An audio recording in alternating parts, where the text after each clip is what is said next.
Hello, hi everyone. We're going to get started now. My name is Ian and I work for the Central Park Conservancy. I just want to say welcome to everyone. I see we have visitors from Manhattan in the United States and then all over the world. So thanks so much for coming on our weekly walk. If you don't know about the Central Park Conservancy, we are the nonprofit that takes care of Central Park year round. And unfortunately, we know that getting to the park is not a possibility for a lot of people right now. So we want to bring the park to you through these weekly walks.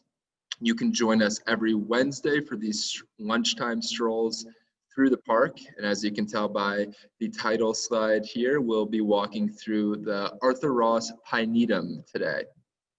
So we'll be together for about 15 minutes or so, and all of the photos you'll see were taken by myself just this past week. So before we get started, just a little bit of housekeeping. If you'd like to comment or say hello, you can do so using the chat feature, which is in the Zoom control bar.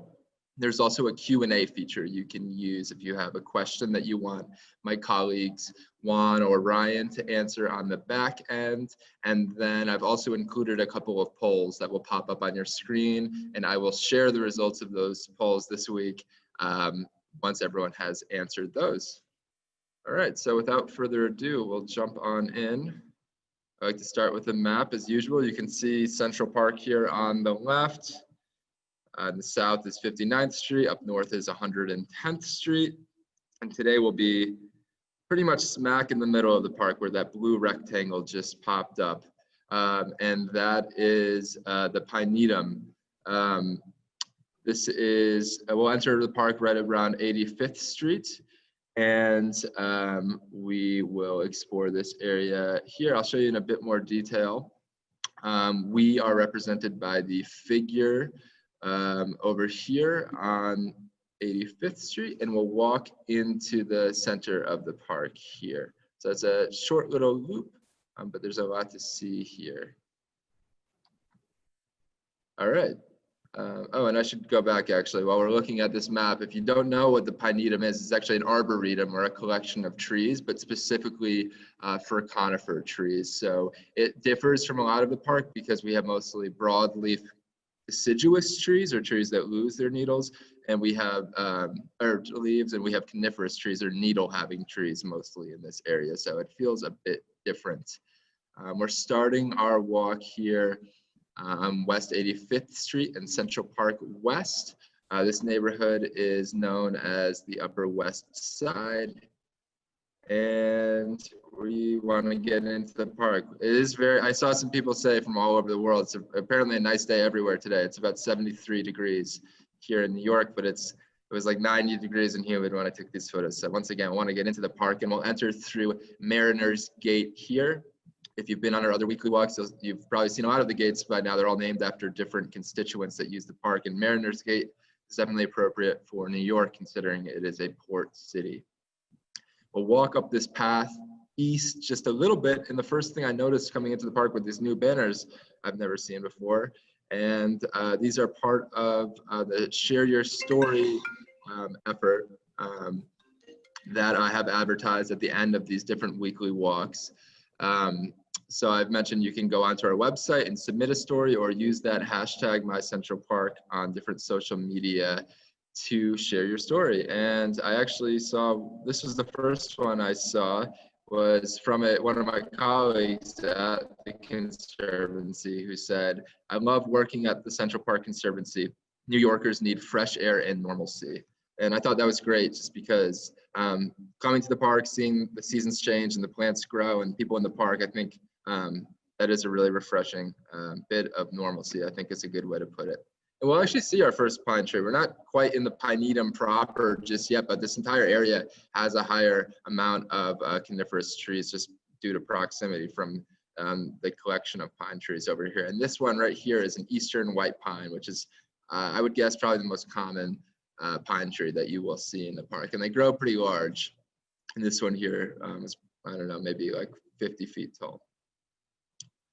And actually, you can't get to the Pinetum without walking past Seneca Village here, which I'll mention. If you don't know about it, there was a settlement that existed in this area prior to Central Park that was actually raised for the construction of the park. And I don't want to dive too much into that now, but we actually did a weekly walk about a month ago on that. So you can check our channel on YouTube, Central Park Conservancy, and learn about that. And my colleagues, Juan and Ryan, will actually drop a link to our website now where you can check out different resources to learn about Seneca Village and that important chapter of New York history.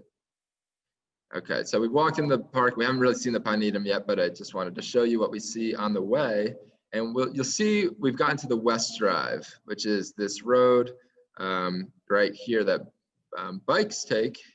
It's actually really important for why the Pinetum here, why this collection of pine trees is here. And you'll see it here. There's bike riders that go on it today, but originally this was primarily used for carriages. So you'll see this photo from just before 1900, like late 1890s, and you'll see horse-drawn carriages were still a very fashionable mode of transportation, especially for upper-class New Yorkers to come through the park. And you can see this image in winter. The reason why I included this winter image is because Frederick Law Olmsted and Calvert Vaux, who designed Central Park, envisioned this area specifically, the West Drive around 85th Street, where the Pinetum is, as the winter drive, they called it. This was going to be a place where visitors could come to the park in the winter specifically and see evergreen trees that were, added some green to the landscape and provided a beautiful area to come whatever season it is. So that's one of the reasons why this idea to create this collection of conifers was established. And you can see this Currier and Ives lithograph from the early 1870s, shows a bit more whimsical version of that view I just showed you. And what's cool about this is that the designers of Central Park envisioned the park as a space that would be utilized throughout the year, not just the warm months, but actually in the winter. And you can see people ice skating in the background. You can see these horse-drawn sleds here. And of course, we can see some evergreens in the left hand and the right side of the picture here. And, these are definitely sort of like idealized advertisements. And you can see it is really nice to come to the park in the winter and see this green. And I'm not sure I mentioned this in the beginning, but there are about 17 or so different varieties of conifers here. So it's pretty diverse. And here's one. It's the Austrian pine. The larger photo, you don't maybe get a sense of how cool this tree is, but when we take a closer look at the bark here, you'll notice it's comprised of these large gray, sappy scales, and it's really interesting and very distinct. So you'll see these around the park, and these are actually, it's called the Austrian pine, but it's actually found all over the Mediterranean. All right. And as we walk along the path here, we start to get closer to the Pinetum. We'll see it in the distance. You'll see in the background of the image, there's this circle full of different conifers, and that is the Arthur Ross Pinetum. But we're going to kind of wrap around. You see this beautiful lawn. This is just such a nice place to come and sit and enjoy nature. And the next tree that we'll bump into is this umbrella-shaped ornamental tree. It was a really small tree, but it's really unique. And this is actually, I actually had to use the sign for this one, but it's a Tanyosho pine.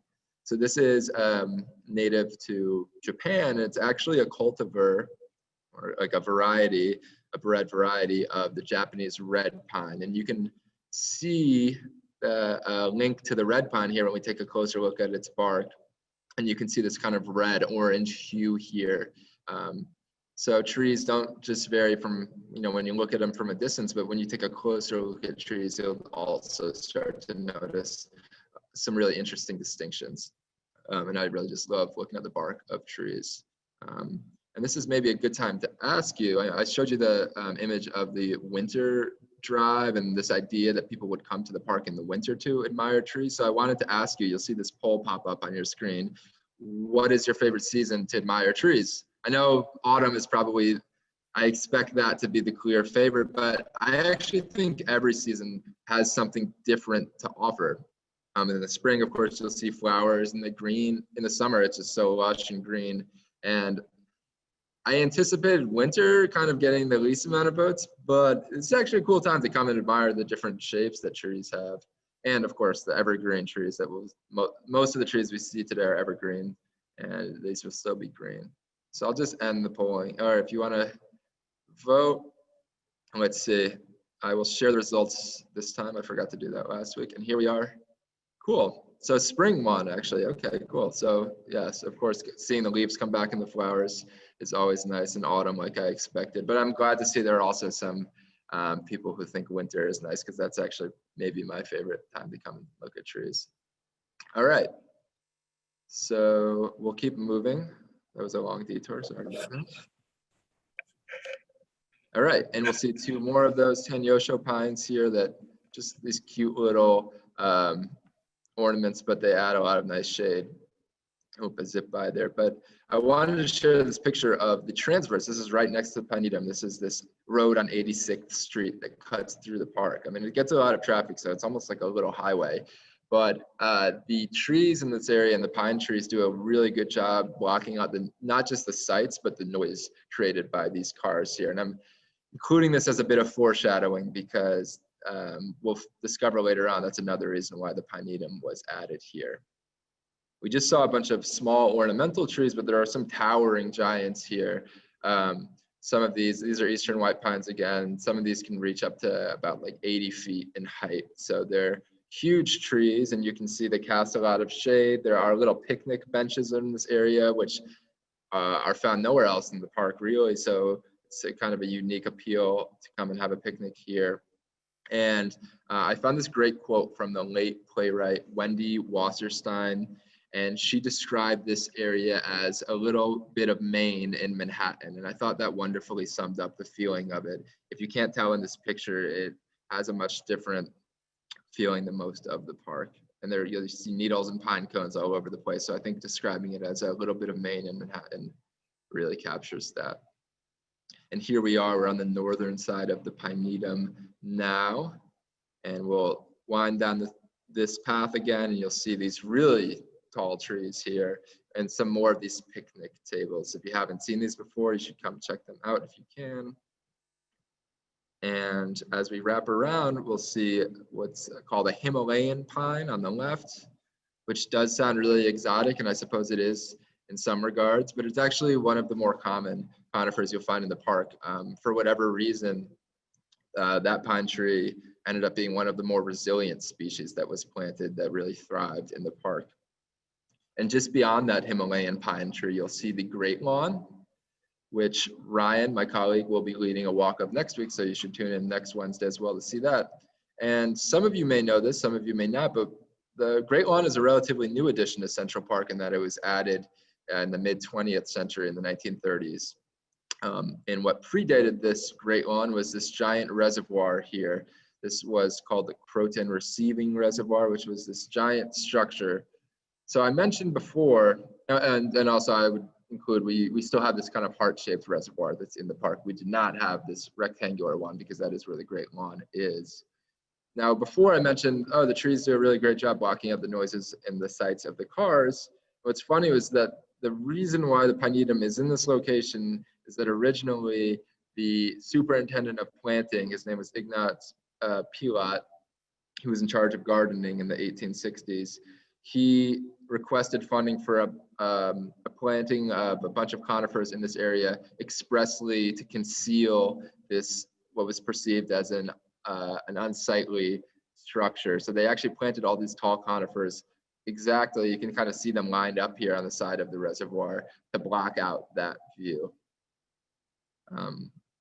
And you can see this is obviously that last one was not to scale. This one is very much not to scale. It's very exaggerated, but I thought this was a cool lithograph I found from the 1860s that just shows how prominent these reservoirs were in the park. Once again, this isn't literal, but if the artist chose to depict them this large, you can get a sense of that they were imposing structures, and they actually, a lot of people describe them as kind of splitting the park in two, at least this big reservoir. And I normally don't want to subject you to trivia or quizzes, but I thought I'd include that as my second poll, and that's a little New York quiz. We're looking at the Croton Receiving Reservoir, the one that used to be where the Great Lawn is, but there was a second reservoir that was virtually identical to it, further south in Manhattan, called the distributing reservoir, that would give water to the rest of Manhattan. And no spoilers, don't spoil the answer for anyone in the chat, but I thought I'd ask you if you knew where the old reservoir was, because it is now replaced by a new New York monument. Or let's see, wow, we have a very informed attendees today, because we're getting a lot of right answers. Okay, it's a tough question. Sorry if you didn't know this. I definitely didn't know this before I worked at Central Park, so no worries. I'll just go ahead and end the poll now. Sorry if you were still voting, but I just want to get to this while we're here. And the vast majority of you, 72% of you, guessed correctly. It is the New York Public Library, the main branch that's on 42nd Street and 5th Avenue. There was once a structure that looked a lot like this one in that place. All right. And actually in the park, you can still see a little bit of that original reservoir. This is right by the Shakespeare Theater, south of the Pine Needham. Now back to pine trees. We've taken a lot of, I've gone on a lot of tangents here, but I wanted to get back to the trees. And this is another Himalayan pine, and you can tell this is a really majestic tree with these branches that kind of sweep down towards the ground. And these are really cool trees because they have these large pine cones. You can see Ryan holding these. And if we take a closer look at these pine cones, you'll see the one on the left is immature. It's still green. It's covered in sap and it's closed, whereas the pine cone on the right is more mature. It's brittle. It's probably releasing fertilized seeds outside of the tree. And just a little tree lesson. Conifers are what are known as gymnosperms, which are essentially, which literally means naked seed. So these are seeds that are exposed, they don't have fruit, versus angiosperms are trees that are covered, whose seeds are covered in fruit. And so essentially the pine cones are the female part of the tree. Most pine trees actually have these male parts that you'll see are almost like much smaller pine cones. You'll find them at the end of branches, and those release pollen. And eventually, when these pine cones are fertilized, they'll get brittle and fall off the tree and spread those seeds. All right, so now we're going to go into the Pinetum proper. And here we are in the very core of the Pinetum. You'll see all of these pine trees here, and some of these are really towering. Oops, sorry about that. You can't actually go into the middle here. It's blocked off by this fence, and the result is this really pristine landscape, and these plants here are really thriving. But you can see where this gentleman is sitting. There are these benches around here, and this is one of the, I would say, most quiet, peaceful places to come in the park and just be surrounded by these really tall trees, which I think, for me, gives me this sense of calm, like I'm in a pine forest somewhere, maybe in Maine. And they weren't actually always thriving like this, and they're so beautiful now. This is owed in a large part to a gift by the namesake for this area, Arthur Ross, who was a philanthropist who actually donated a collection of conifers in the early 1970s that sort of sparked this area's renaissance, if you will, because it was lacking for a while. Originally, there were close to 50 species of conifers planted in this area, but by the mid 20th century, it was noted that really just a few species remained. So this collection and the work by the Conservancy in the last few decades to reinvigorate this area have really gone a long way to creating this forest, really. And you can see, this is the last bit of history I'll share, but you can see from these photographs, you can see the destruction of the reservoir I talked about, and then the creation of the Great Lawn in 1937. And if we zoom in on the image, to the image on the right, you will see, it's a bit grainy, I know, but you can see where we are today is enclosed by this blue rectangle here. And you'll see there aren't many trees here at all. It looks a lot different.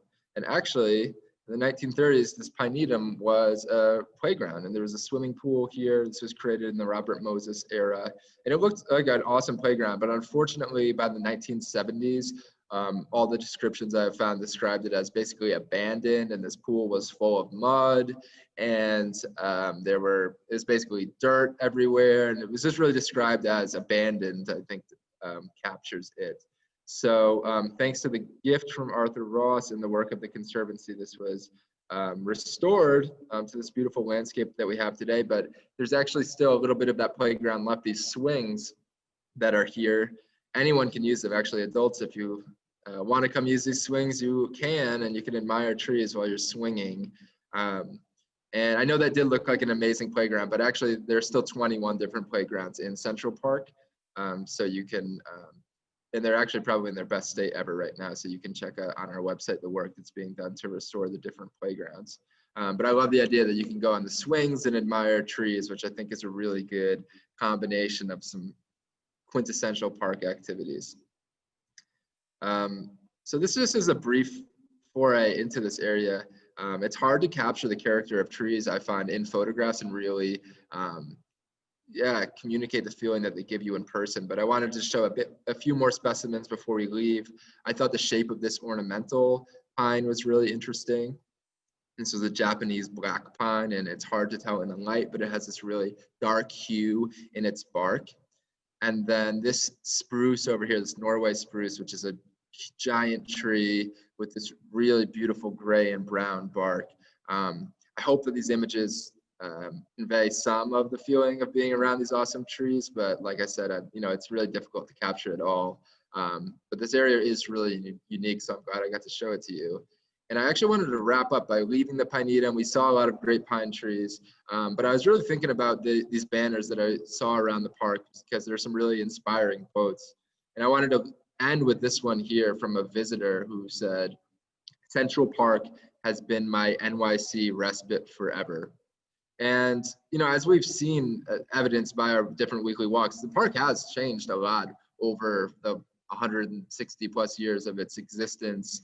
But there is a sort of timelessness you get visiting the park. And this quote just makes me think of that, because it's not just during this time, we love that people are using the park now, but it's so amazing that this space has always been special to so many people. And on that note, I really just wanted to say that I see a lot of your comments of support.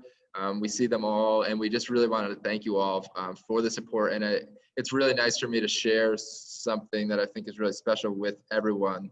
And it's just really nice that other people appreciate how excellent this park is, and hope this little new area that we explored today, I know we only got to see a little bit of it. I hope you enjoyed it, and I hope it encourages you to explore more in the park. And I just wanted to say, if you have been enjoying our weekly walks, you should go onto our website and check out the other virtual programs we offer, because we also offer virtual tours every Tuesday, and we'll do programming on Thursdays as well. So there's other programming that you can get on our website. And so really just thank you once again. We really, really appreciate the support. I wanted to share some resources that you can find on our website. You can go to the URL you see here, centralparknyc.org/mycentralpark. Once again, I would encourage you, if you'd like, you can submit a story on our website to share what Central Park means to you, and you can use that hashtag #MyCentralPark on different social media platforms if you'd like to share a story. We also have different resources you can access on our website, including word scrambles, coloring pages, and Zoom backgrounds, so you can show off your love for Central Park. And that's pretty much it. I hope you can come back next week. Like I mentioned, Ryan is leading a tour of the Great Lawn, so that would be great to see. Maybe we'll dive in a bit more history about the reservoir and the changes that landscape has gone through.